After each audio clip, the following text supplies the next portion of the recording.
So, ito yung nagte-trending na bot online. Ang dami nag-invest. Pero mura lang naman yung ininvest namin.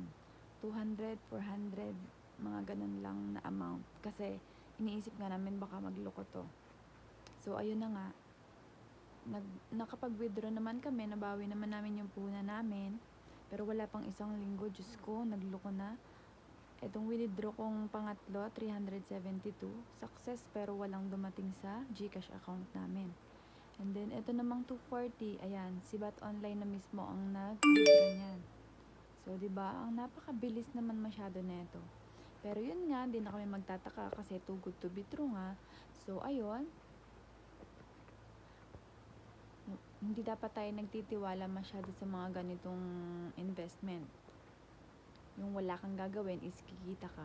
Wala talagang ganun, promise. Sila pa rin ang kikita.